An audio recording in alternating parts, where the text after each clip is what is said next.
You know, so many crimes across the KC metro area go unsolved. And it's not because people don't know or they don't see what happened. It's because they won't speak up about what happened. Some view it as snitching. But no snitching also means no closure for loved ones and investigators. It's a story you've seen before. On the news, on your block, on a t-shirt. Maybe you even live by it. A movement that's moved this mother to tears. Has no snitching caused you harm? It's caused me a lot of harm and hurt and pain because my son was murdered in broad daylight in a park with 20 people around, and the case still remains unsolved. Her son Hassan Williams was just 18 months from his high school graduation. 20 people. 20 people. Not one lead that has led to an arrest. Not one lead that's led to an arrest. I have represented those parents many times. I've stood by them in courtrooms. I've had to call them into my conference room here to tell them we can't file the case because we don't have witnesses that will come forward. No snitching usually means no successful prosecution. Therein lies the problem for Jackson County DA Jean Peters Baker. For years, she and officers have worked to try and crack this code of the streets, and it's worked. At least for the smallest members of ours. But it's not that simple for adults. There's a negative label attached with being a snitch. And then there's this. I've seen real acts of intimidation occur in this building, in our courtrooms. I've watched it. I mean, if I'm scared, what are you saying to me? And I understand all that. And so we all have work to do because we ask individuals to snitch, but then it's known that they snitch. This individual has to go back and live in the neighborhood with the same person, the same violent individual that they snitched on. So we all have work to do on both sides. Well, the DA's office has teamed up with the ad hoc group against crime. They provided funds to help witnesses who are fearful against retaliation. Jean Peters Baker also wants to work with lawmakers to strengthen the victims' rights statute, but that alone won't work. You heard her say it, you hear us say it, we can't stress it enough. She cannot prosecute a criminal unless someone comes forward with information. Streets about the consequences of ratting out drug dealers. Eyewitness News Live, Dennis Edwards talked with the producer tonight. Dennis? Well, Vic, Rodney Bethea knows the images are graphic and disturbing. They had to be, he says, because that's the only way he knew how to make his point. But critics see mixed signals that might overshadow the deeper message the producer says he was trying to communicate. Stop Snitching 2 is supposed to be about criminals who tell on each other. Critics call the graphic DVD an endorsement of witness intimidation. In an exclusive on-camera interview with Eyewitness News, producer Rodney Bethea says the video exposes a troubling mindset. The lack of information, lack of hope, lack of opportunity, lack of education, it breeds a certain way of thinking. It breeds a certain mentality.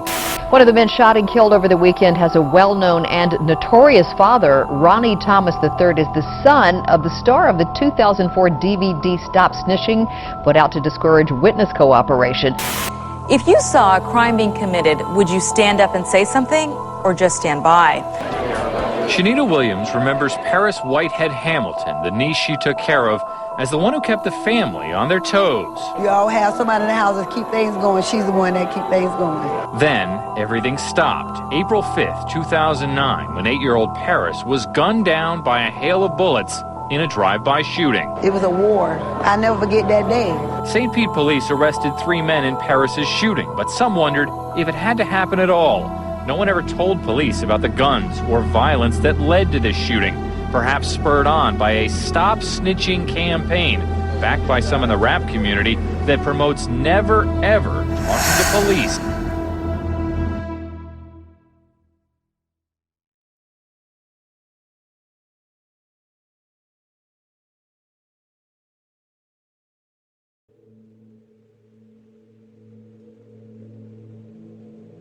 The No Snitching Street Code has been around for many generations. The leaders of this society who operate this entire world from the top level strategically drilled the idea of not being a snitch into the minds of all these fictional gangster characters so that it creates a balance within the street world. The so-called street life is a game designed by the higher-ups with unwritten rules, and every person born in the urban community has the opportunity to play. In order to help put criminals in prison, you need snitches, or you need characters to die, or otherwise, everybody wins the game.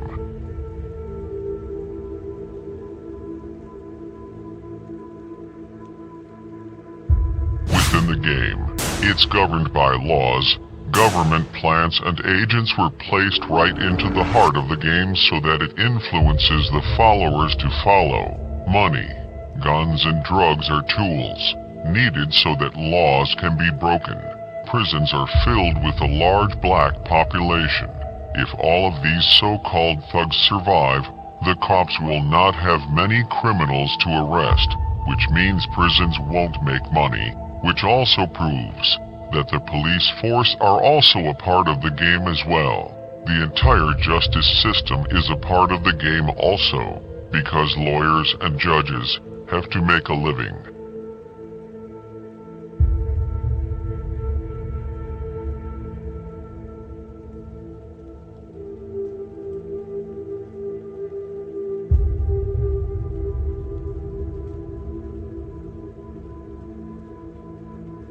What the average person gets misconstrued is that they believe that these street codes, slang, fashion, etc. was all created organically within the urban community and by people who share the same skin color as them. But ultimately, when you think about how much all of the street gang signs worldwide mirror the so-called Illuminati hand symbols, in addition to how it was reported in an article that the CIA manufactured hip-hop's trends in latest fashion, you come to realize that they have always controlled all factions of culture all along.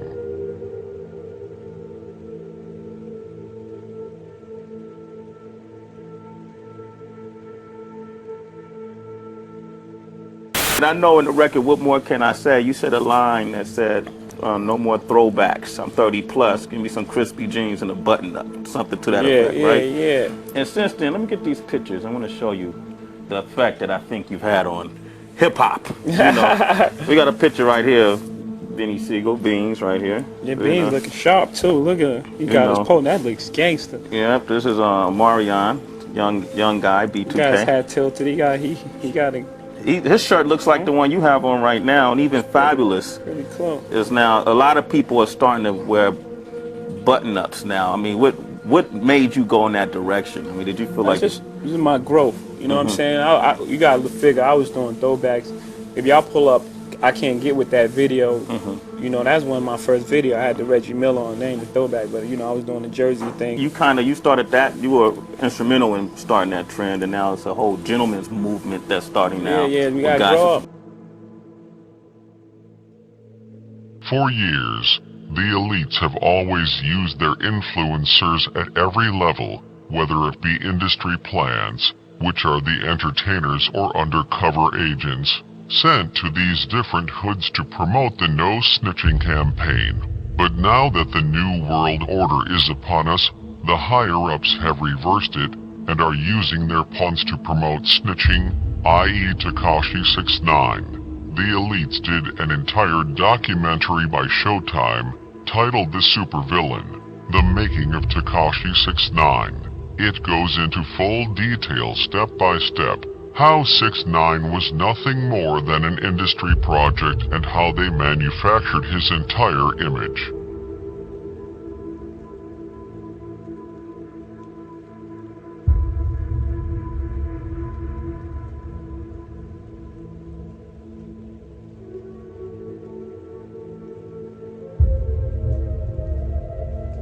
And the same way that the elites manufactured Tekashi 6ix9ine is the same way that they manufactured all of the mainstream artists, down to the underground artists that seem to appear homegrown then gain global recognition and become super sensations. Charleston White is another agent that the elites use to plant seeds to normalize snitching. Yeah, so I came up here to tell on the Harvard Street Crips. That they're the ones responsible for the violence over there on the south side, that they the ones getting the little kids, 16, 17, 18, 19-year-old guns. You don't follow regardless, you did the crime, you did the time, or you was a part of the crime, you did the time, but you don't believe in the street rules. Because I watched the video. Yeah, no, I don't believe. Nobody believes in street rules. Okay. And not even niggas following the street rules. I watched the video where you stated that you would tell. Yeah. You would tell. Yes, sir. But the thing is that you spoke on the Corvette saying that. What was your stance on it? Because people stopped messing with him. Uzi Vert and a couple of people out there stopped messing with him because the paperwork that came out of him by the code that we was raised on. Man, wasn't no 13-year-old kid raised on that code. How you know that? How you know that? Nigga, you was 13 killing niggas, nigga. We got judges, we got district attorneys, we got senators, we got real congressmen watch mine because they know the work, right? That's the professional Charleston. He telling me what he'll do to me. Man, if I was still homie, you won't do nothing to me, homie. And I just wanted to show the people. I just wanted to show the district attorneys. I just wanted to show the people who work on these cases that it's in their heart, and some of them need to be sent away for life. So when I heard him get on your platform and say he traveled through all them states as a convicted felon with a gun on him, say, man, hey man, can I get this nigga? You made phone calls to try to get Bob James arrested. Yeah. And I'm going to the police on you, nigga. You done left the threats on the book. I done screenshotted them. Ain't you on parole? You say it's a hit out on me that you know of. That's conspiracy, son. That's conspiracy. You just confessed it. Nigga, I'm going to the police tomorrow. I saw the movie Dolomite. After I saw that movie Dolomite with Eddie Murphy, and I saw the game that Rudy Ray Moore brought to Dolomite, it's like a light came on. Yeah, so I created this internet persona character, just like they did Dolomite in the movie, homie. So that's what y'all see. That's why we're so intertwined in what these celebrities do, rather than who they actually are, right? We get caught up into the character, Beyonce, rather than whoever her real name is. We get caught up into the character of Lil Wayne rather than Wayne Carter. Because the ultimate mission of the elites is to clean up the streets, convert society into a full virtual reality world, to where you never have to leave your home, create world peace. The intention is to remove the embarrassment of being labeled a snitch.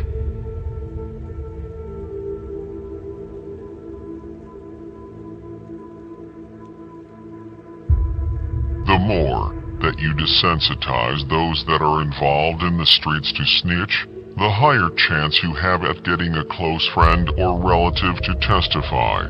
These potential informants see that they can get reduced prison sentences, benefits and rewards that are given for snitching. They feel more comfortable and at ease with snitching because they will still have their freedom, which means for the elites, they have more bodies to put in prison.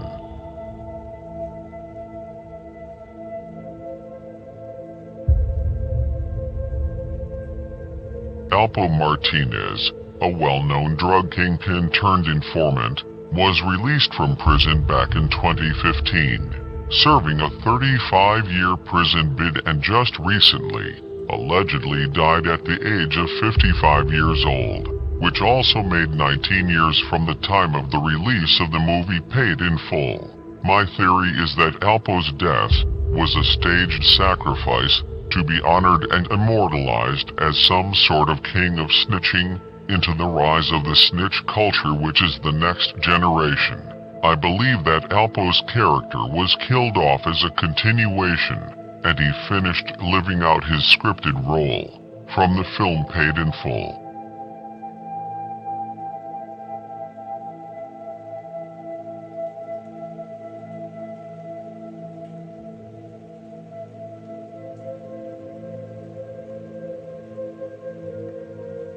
The signs of a staged death is quite apparent, and so obvious that anyone with a brain should be able to connect the dots, the parallels from the film Paid in Full, and how the actors' real life mirror these characters' roles in the film is a dead giveaway. But what throws the viewers completely off is still being stuck in the Matrix. And the obvious plot twist, the first red flag, which should have been a telltale sign that Alpo murder was staged, was Alpo mysteriously dying on the day of Halloween. Ironically, the movie Paid in Full was released 5 days before Halloween, back in 2002.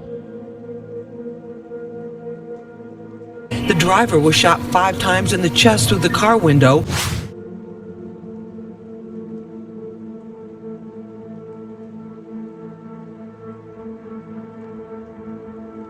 Cameron, who plays Alpo in the film, kills a character by the name Calvin in retaliation to a home robbery invasion where Calvin attempted to murder Alpo's friend Ace for money.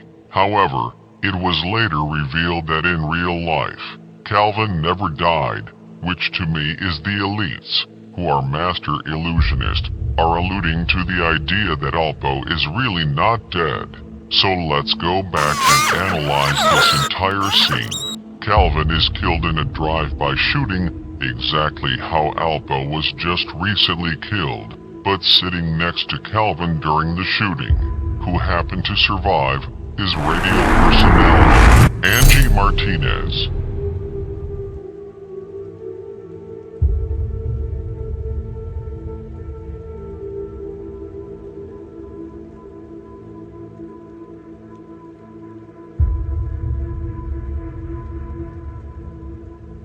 Martinez is also the last name of Alpo.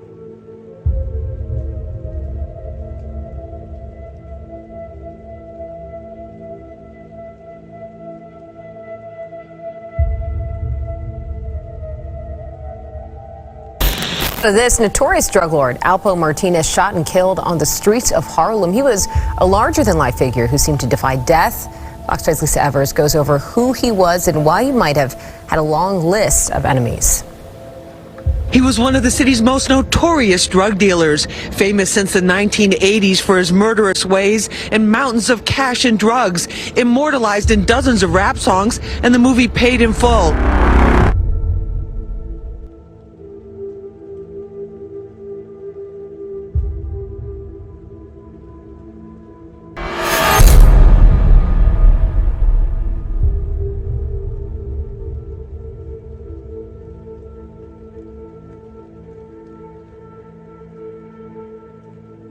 But it all came to an end for Alpo Martinez right here on the streets of Harlem, right where it all began.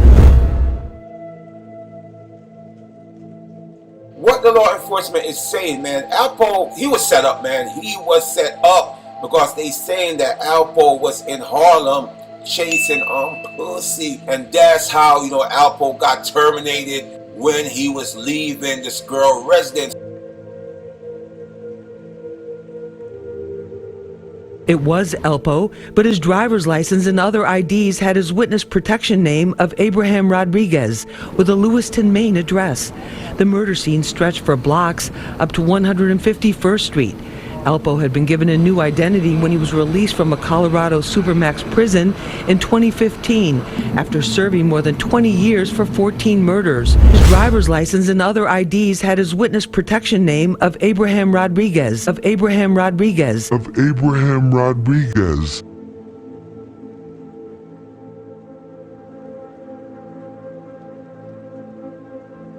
Bad boy Puffy's bodyguard Janie Deal, who knew Alpo very well. Alpo stopped caring, man. Once his mom and sister passed away, Alpo had a deal for a movie or a series on the table. Cameron also grew up in Harlem. Both Alpo and Cameron are 10 years apart, just like Alpo. Cameron was also accused of being a snitch back in 2005. Cameron was involved in an altercation in Washington, D.C., where he was allegedly shot in an attempted robbery for his vehicle. Ironically, Washington, D.C. was a city that Alpo relocated to to further his business dealings after killing his best friend Rich Porter. I've been down in D.C. DC is definitely ready for us. Hold on, Cam got shot where, in like Washington? I remember he got shot. Somebody tried to... Yeah, he got shot over there. Well, I mean, why was that movie? What made it... I mean, I guess because of the person he was playing and he was too close to home and he was over there in Washington and they didn't appreciate it, I guess. A nigga like me, man, I love the game. I love the hustle, man. Be feeling like one of them ball-playing niggas, you know, like Bird or Magic or something. Yeah, you know a nigga got dough. A nigga could leave the league. But if I leave, the fans still gonna love it. So coke on these streets, man, hash, weed, heroin. As long as niggas is feeling it, a nigga like me can hustle it. Exclusive